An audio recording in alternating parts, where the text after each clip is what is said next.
ಏನ್ರಿ ಇದು ಹೋಳಿಗೆ ಎಷ್ಟು ಸಾಫ್ಟಾಗಿ ಬಂದದ ನೋಡ್ರಿ. ಈ ಒಂದು ನಾನು ಹೋಳಿಗೆನ ಗೋಧಿ ಹಿಟ್ಟಿಂದ ಮಾಡಿದ್ದೀನಿ. ಗೋಧಿ ಹಿಟ್ಟಿಂದ ಇಂಥ ಒಂದು ಹೋಳಿಗೆನೂ ಮಾಡ್ಬೋದಾ ಅಂತ ಹೇಳಿ ಅನ್ಕೊಳ್ತಿರ್ಬೋದು. ಬಟ್ ಹಂಗಿದ್ರೆ ಇವತ್ತಿನ ಒಂದು ರೆಸಿಪಿನ ಕಂಪ್ಲೀಟಾಗಿ ನೋಡ್ರಿ ತಪ್ಪಲಾರ್ದಂಗೆ. ಭಾಳ ಏನು ನಾವು ಇದನ್ನ ಹಾಕಬೇಕು ಅದನ್ನ ಹಾಕಬೇಕು ಅನ್ನೋಂಥದ್ದು ಏನೂ ಇಲ್ಲಪ್ಪ ಇದ್ರಾಗ. ಸಿಂಪಲ್ ಆಗಿರೋಂಥ ಮನೆಯೊಳಗೆ ಏನದಾವಲ್ಲ ಗೋಧಿ ಹಿಟ್ಟನ್ನು ಬಳಸ್ಕೊಂಡು ಸೂಪರ್ ಆಗಿರೋ ಸಾಫ್ಟ್ ಆಗಿರೋ ಹೋಳಿಗೆನ ರೆಡಿ ಮಾಡೋಣ ಇವತ್ತು. ಇಷ್ಟು ಸಾಫ್ಟ್ ಆಗ್ತಾವಲ್ಲ ಹೇಳ್ತೀನಿ, ನೀವು ಖರೇನ ಭಾಳ ಅಂದ್ರೆ ಭಾಳ ಇಷ್ಟಪಡ್ತೀನಿ. ಇನ್ನೇನು ಶ್ರಾವಣನೂ ಬರ್ಲಿಕ್ಕತ್ತು. ನೈವೇದ್ಯಕ್ಕೆ ಡೈಲಿ ಒಂದೊಂದು ಬೇಕಾಗ್ತದೆ ನೈವೇದ್ಯ ಮಾಡಲಿಕ್ಕೆ. ಇದರಲ್ಲಿ ಇನ್ನೊಂದು ಸ್ಪೆಷಲ್ ಏನಂತಂದರೆ ನಾನು ಇಲ್ಲಿ ಕಡಲೆಬೇಳೆ ಜೊತೆ ಸ್ವಲ್ಪ ಕೊಬ್ಬರಿನೂ ಹಾಕಿದ್ದೀನಿ. ಹಾಗಾಗಿ ಸ್ವಲ್ಪ ಫ್ಲೇವರ್ನು ಖರೆ ಹೇಳ್ತೀರಿ ಭಾಳ ಅಂದ್ರೆ ಭಾಳ ಡಿಫ್ರೆಂಟಾಗಿ ಮಸ್ತಾಗಿರೋ ಟೇಸ್ಟಿ ಆಗಿರೋ ಹೋಳಿಗೆ ರೆಡಿ ಆಗ್ಲಿಕ್ಕತ್ತಾವ. ಇಂಥ ಒಂದು ಹೋಳ್ಗಿನ ಇಂಥ ಮಳೆಗಾಲದೊಳಗೆ ತುಪ್ಪ ಹಾಕ್ಕೊಂಡು ತಿಂತಾ ಇದ್ರಂತೂ ಹಿಚ್ಚಿರ್ತದೆ. ಇಷ್ಟು ಸಾಫ್ಟಾಗಿ ಇವತ್ತು ಹೋಳಿಗೆನ ಗೋಧಿ ಹಿಟ್ಟಿಂದ ಮಾಡಿರೋದೆ ಅನ್ನೋದೇ ಖುಷಿ. ಬಟ್ ನಿಮಗೂ ಗೊತ್ತಿಲ್ಲಪ್ಪ ಇದ್ರದ್ದು ಒಂದು ರೆಸಿಪಿ ಅಂದ್ರೆ ನೋಡ್ರಿ. ಹಂಗೆ ಸಬ್ಸ್ಕ್ರೈಬ್ನ ಮಾಡಿಲ್ಲಪ್ಪ ನನ್ನ ಚಾನಲ್ಗೆ ಅಂದ್ರೆ ಲಘು ಲಘು ಹೋಗಿ ಸಬ್ಸ್ಕ್ರೈಬ್ನ ಮಾಡಿ ಬರ್ರಿ ಪಟ್ನ ಅಂಥೇಳಿ. ಇಲ್ಲಿವರೆಗೂ ನಾನು ರೆಸಿಪಿ ರೆಡಿ ಮಾಡ್ಕೋತೀನಿ.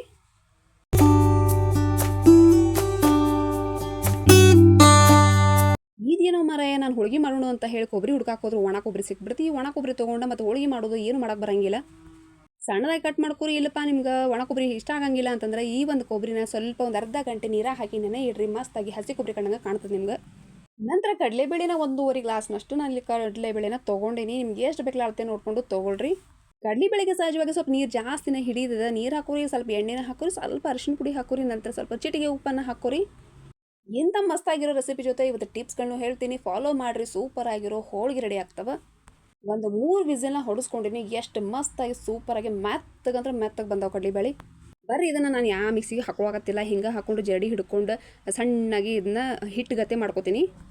ಯಾಕೆ ಅದಕ್ಕೂ ಪಾಪ ಮಿಕ್ಸಿ ಕೆಲಸ ಕೊಟ್ಟು ಹಾಳು ಮಾಡೋದು. ನಾವು ಕೈ ಅದಲ್ಲ, ಕೈ ಒಳಗಿಂದ ನಾವು ಇವತ್ತು ಮಸ್ತಾಗಿರೋ ಹೋಳಿಗೆನ ಮಾಡ್ಕೊಳ್ಳೋಣ. ಈಗ ಕಡಲೆಬೇಳೆದ ನಾವು ಏನು ಪೇಸ್ಟ್ ಮಾಡಿದ್ವಲ್ಲ ಅದನ್ನು ಹಾಕೋಣಂತ. ನಂತರ ಬೆಲ್ಲ ಹಾಕೋಣ. ಈಗ 1.5 ಗ್ಲಾಸ್ನಷ್ಟು ನಾನು ಕಡಲೆಬೇಳೆನ ಹಾಕ್ಕೊಂಡಿದ್ನಪ್ಪ ಅಂದರೆ 2 ಗ್ಲಾಸ್ನಷ್ಟು ಬೆಲ್ಲನ ತೊಗೊಂಡಿನಿ. ಯಾಕಂದ್ರೆ ಇಲ್ಲಿ ನಾನು ಕೊಬ್ಬರಿನ ಯೂಸ್ ಮಾಡ್ಕೊಂಡಿಲ್ಲ, ಹಾಗಾಗಿ ಬೆಲ್ಲನ ಸ್ವಲ್ಪ ಜಾಸ್ತಿ ತೊಗೊಂಡಿನಿ. ನಿಮಗೆ ಬೇಡಪ್ಪ ಅಂದ್ರೆ 1.5 ಗ್ಲಾಸ್ನಷ್ಟೇ ತೊಗೊಂಡಿರೋಂಥ ಕಡಲೆಬೇಳೆಗೆ 1.5 ಗ್ಲಾಸ್ನಷ್ಟೇ ಬೆಲ್ಲನ ತೊಗೊರಿ ಸಾಕಾಗ್ತದೆ. ಇನ್ನೂ ಒಂದು ಏನಂದ್ರೆ ನೀವು ಹಿಂಗೆ ಮಾಡಬೇಕಾದ್ರೆ ಹೂಣ ಏನಾದರೂ ಭಾಳ ತೆಳ್ಳಗೆ ಅನ್ನಿಸ್ತಪ್ಪ ಅಂದ್ರೆ ಚುಮರಿ ಇರ್ತದಲ್ಲ, ಒಣ ಚುಮರಿನ ಮಿಕ್ಸಿ ಹಾಕ್ಕೊಂಡು ಮಿಕ್ಸ್ ಮಾಡ್ಕೊರಿ. ಗಟ್ಟಿ ಅಂದ್ರೆ ಗಟ್ಟಿ ಬರ್ತದೆ. ನಿಮ್ಗೆ ಅನಿಸ್ಬೋದು ಭಾಳ ಯಾಕೆ ಹೂರ್ಣ ತೆಳ್ಳಗಾತ ಅಂತ ಹೇಳಿ. ನಿಮ್ಗೆ ಹಂಗೆ ಮಾಡಿ ನೋಡಿರಿ, ಟಿಪ್ಸ್ನ ಕೊಟ್ಟೇನಿ. ಇನ್ನೂ ಒಂದು ಏನಪ್ಪ ಅಂದ್ರೆ ನನಗೆ ಇದು ಮಾಡಿ ರೂಢಿ ಅದಲ್ಲ. ಹಿಂಗೆ ಒಂದು 15 ನಿಮಿಷ ಮಾಡಿದೆ ಅಂದರೆ ಒಂದು ಅರ್ಧ ಗಂಟೆ ಇಡ್ತೀನಿ, ಗಟ್ಟಿ ಆಗಿಬಿಡ್ತದೆ ಹಿಟ್ಟೆಲ್ಲನ ಹೂರ್ಣ. ಹಾಗಾಗಿ ನಾನು ಏನು ಮಾಡ್ತೀನಿ, ಸ್ವಲ್ಪ ಏನಾದ್ರು ತೆಳಗಿತ್ತಪ್ಪ ಅಂದ್ರೆ ಫ್ರಿಜ್ ಒಳಗೆ ಇಟ್ಕೋರಿ, ಮಸ್ತ್ ಗಟ್ಟಿ ಆಗ್ತೈತಿ. ಇಲ್ಲಪ್ಪ ಅಂದ್ರೆ ನಿಮ್ಗೆ ಚುರುಮರಿದು ಏನಾದರೂ ಸ್ವಲ್ಪ ನೀವು ಮಿಕ್ಸಿ ಹಾಕ್ಕೊಂಡು ಇದಕ್ಕೆ ಹಾಕೋರಿ, ಫುಲ್ ಗಟ್ಟಿಯಾಗ ಬರ್ತದೆ. ಚುಮರಿನೂ ಇಲ್ಲಪ್ಪ ನಿಮ್ಗೆ ಅವಲಕ್ಕಿ ಇರ್ತಾವಲ್ಲ, ದಪ್ಪನ ಅವಲಕ್ಕಿ ತೆಳ್ಳನ ಅವಲಕ್ಕಿ ಯಾವುದರ ಇರಲಿ, ಸಣ್ಣದಾಗಿ ನೀವು ತರಿಯಾಗಿ ರುಬ್ಕೋರಿ. ಬಟ್ ನೀರು ಹಾಕಬೇಡ್ರಿ, ಹಂಗೆ ನೀವು ರುಬ್ಕೊಂಡು ಹಾಕೋರಿ. ಗೋಧಿ ಹಿಟ್ಟು, ಸ್ವಲ್ಪ ಅರಿಶಿನ ಪುಡಿ, ಸ್ವಲ್ಪ ಎಣ್ಣೆ, ನೀರನ್ನ ಹಾಕ್ಕೊಂಡು ಚಂದಾಗ ನೀವು ಹೆಂಗೆ ಚಪಾತಿ ಕಲ್ಸ್ಕೊತಿರಲ್ಲ ಹಂಗೆ ಕಲ್ಸ್ಕೊರಿ. ಒಂದು ಗಂಟೆ ಹಿಂಗೆ ನೆನಕ್ಕೆ ಇಟ್ಬಿಡ್ರಿ, ಅದು ಕರೆಕ್ಟಾಗಿ ಬರ್ತದೆ ನಿಮ್ಗೆ. ಇದಕ್ಕೆ ಜಾಸ್ತಿ ನಾವು ನೀರು ಹಾಕ್ಬೇಕಪ್ಪ, ಎಣ್ಣೆ ಹಾಕ್ಬೇಕಪ್ಪ, ಏನೇನು ಜಂಜಾಟನ ಇಲ್ಲಿದೆ. 1 ಗಂಟೆ ಮೇಲೆ ಜಾಸ್ತಿ ನೆನಕ್ಕೆ ಬಿಡಕ್ಕೆ ಹೋಗ್ಬೇಡ್ರಿ. ಹಿಟ್ಟು ಭಾಳ ತೆಳ್ಳಗಾಗ್ಬಿಡ್ತೈತಿ ನೋಡೋದಿಲ್ಲ. ಕರೆಕ್ಟಾಗಿ ನಮ್ಗೆ ಇನ್ನೂ ಒಂದು ಏನಪ್ಪ ಅಂದರೆ ಹಿಟ್ಟು ಚಂದಾಗ ನಮ್ಗೆ ಕರೆಕ್ಟಾಗಿ ಹದ ಬರೋವರೆಗೂ ಹಿಂಗೆ ಕಲಿಸ್ತಾನೆ ಇರಬೇಕು. ಇಲ್ಲ ಹದ ಬರಲಿಲ್ಲಪ್ಪ ಅಂತಂದ್ರೆ ನಿಮ್ಗೆ ಹೋಳಿಗೆ ಕೆಟ್ಟು ಅಂತಲೇ ತಿಳ್ಕೊರಿ. ಹದ ಬರೋವರೆಗೂ ಕಲಿಸ್ಬಿಡ್ರಿ. ಇನ್ನೇನಪ್ಪ ಗರಿ ಮಸ್ತಾಗಿ ಉಬ್ಬಿ ಬರ್ತಾವೆ ಒಂದೊಂದೊಂದು ಹೋಳಿಗೆ. ನೋಡಿದ್ರಲ್ಲ ಮುಟ್ಟಿದ್ರೆ ಹಿಟ್ಟು ಇನ್ನೂ ತೆಳ್ಳಗೈತಿ, ಅಷ್ಟೇ ಒಂದು ಇರ್ಬೇಕು. ಬಟ್ ಚಪಾತಿ ಮಾಡ್ತಿಲ್ಲ ಅಷ್ಟು ನಿಂತ ಗಟ್ಟಿಯಾಗಿ ಮಾಡ್ಕೊಳಕ್ಕೆ ಹೋಗ್ಬೇಡ್ರಿ. ಇನ್ನೂ ಒಂದು ಏನಪ್ಪ ಅಂದ್ರೆ ನಾನು ಇಲ್ಲಿ ಯಾವುದೇ ಎಣ್ಣೆನೂ ಯೂಸ್ ಮಾಡೋಂಗಿಲ್ಲ. ನೀವು ಹೆಂಗೆ ಚಪಾತಿ ಮಾಡ್ಕೋತಿರಲ್ಲ ಹಿಟ್ಟನ್ನ ಯೂಸ್ ಮಾಡ್ಕೊಂಡು, ಹಂಗೆ ನಾವು ಇಲ್ಲಿ ಚಪಾತಿನ ಮಾಡ್ಕೊಳ್ಳೋಣಂತ. ಚಪಾತಿ ಗತೆ ಹೋಳಿಗೆನ ಮಾಡ್ಕೊಳ್ಳೋಣಂತ. ನಿಮಗೆ ಗೊತ್ತಿರ್ಬೋದು, ನಮ್ಮ ಉತ್ತರ ಕರ್ನಾಟಕ ಸೈಡ್ ಏನಪ್ಪ ಅಂದ್ರೆ ಅಮಾವಾಸ್ಯೆಗೊಮ್ಮೆ ಹುಣ್ಣಿಮೆಗೊಮ್ಮೆ ಹೋಳಿಗೆ ಮಾಡೋ ತಪ್ಪಂಗೇನೇ ಇಲ್ಲ. ಹಾಗಾಗಿ ದಿನಕ್ಕೆ ಒಂದೊಂದು ಹೋಳಿಗೆ ನಡೀತಾನೆ ಇರ್ತಾವೆ. ದಿನಕ್ಕಾತು, ಅಮಾವಾಸ್ಯೆಗಾತು, ಹುಣ್ಣಿಮೆಗಾತು ದೊಡ್ಡ ಅಂದ್ರೆ ದೊಡ್ಡ ಖುಷಿ ನಮ್ಗೆ ಹೋಳಿಗೆ ತಿನ್ಬೇಕಂದ್ರೆ. ನೋಡಿದ್ರಲ್ಲ ಈಗ ಹೂರಣಾತು ಕಣಕಾತು ತುಂಬ್ಕೊಂಡೇವಿ. ಈಗ ಲಡ್ಸ್ಕೊಳ್ಳೋಣ ಬರ್ರಿ, ಮಸ್ತಾಗಿ ಲಡ್ಸ್ಕೊಳ್ಳೋಣ. ಯಾವುದೇ ಎಣ್ಣೆನ ಬಳಸ್ಕೊಂಡಿಲ್ಲ ನಾನಿಲ್ಲಿ. ಏನು ಮಾಡೋದಪ್ಪ, ನನ್ನ ಹೆಂಡತಿಗೆ ಹೋಳಿಗೆ ಮಾಡೋಕೆ ಬರಂಗಿಲ್ಲ, ಎಣ್ಣೆ ಹಚ್ತಾಳು, ಅದೇನೋ ಒಂದು ಆಗ್ಬಿಡ್ತೈತಿ ಅಂಥವ್ರಿಗೆ ಈ ಒಂದು ವೀಡಿಯೋನ ತೋರಿಸಿ ಹೆಂಡತಿಗೆ ಹೋಗಿ ಖುಷಿಯಿಂದ ಮಾಡಿ ಹಾಕ್ಬಿಡ್ತಾಳೆ ನಿಮ್ಗೆ.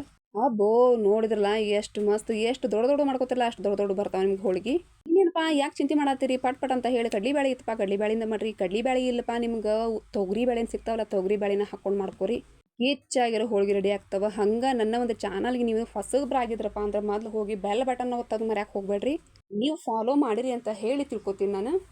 ಇನ್ನೂ ಒಂದು ಏನಪ್ಪ ಅಂದ್ರೆ ಅಲ್ಲಿ ಆಲ್ ಅಂತ ಹೇಳಿ ಆಪ್ಷನ್ ಬರ್ತೈತೆ, ಅದನ್ನು ಒತ್ತೋದನ್ನು ಮರ್ಯಾಕೆ ಹೋಗ್ಬೇಡ್ರಿ. ಯಾಕಂದ್ರೆ ನೆಕ್ಸ್ಟ್ ಬರೋಂಥ ನೋಟಿಫಿಕೇಶನ್ ಬರೋಂಗಿಲ್ಲ ಆಲ್ ಅನ್ನೋ ಆಪ್ಷನ್ ಕೊಡಲಿಲ್ಲ ಅಂದ್ರೆ.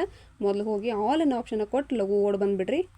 ನೋಡಿದ್ರಲ್ರಿ ಬಾಯಾಗಿ ಇಟ್ರೆ ತುಪ್ಪ ಕರ್ದಂಗೆ ಕರ್ಗಿ ಹೋಗ್ತಾವೆ ಹೋಳಿಗೆ, ಅಷ್ಟು ಸಾಫ್ಟಾಗಿ ಬಂದಾವ. ಇನ್ನೇನು ಬೇಕಪ್ಪ ಮಾಡೋಕೆ ಬರಂಗಿಲ್ಲ ಅನ್ನೋರು ಚಿಂತೆ ಮಾಡೋಕೆ ಹೋಗ್ಬೇಡ್ರಿ. ಈ ರೆಸಿಪಿನ ನೋಡ್ಕೋರಿ, ಆರಾಮಾಗಿ ಮಾಡ್ಕೋರಿ, ಆರಾಮಾಗಿ ತಿನ್ಕೋರಿ. ನೋಡಿದಿಲ್ಲ ಇವತ್ತಿನ ಹೋಳಿಗೆ ರೆಸಿಪಿ ಇಷ್ಟ ಆಯ್ತು ಅಂತ ತಿಳ್ಕೊತೀನಿ. ಮತ್ತು ನೆಕ್ಸ್ಟ್ ಸೂಪರ್ ಆಗಿರೋ ವಿಡಿಯೋ ನಿಮ್ಮ ಜೊತೆ ತೊಗೊಂಡು ಬರ್ತೀನಿ. ಎಲ್ರಿಗೂ ನಮಸ್ಕಾರ.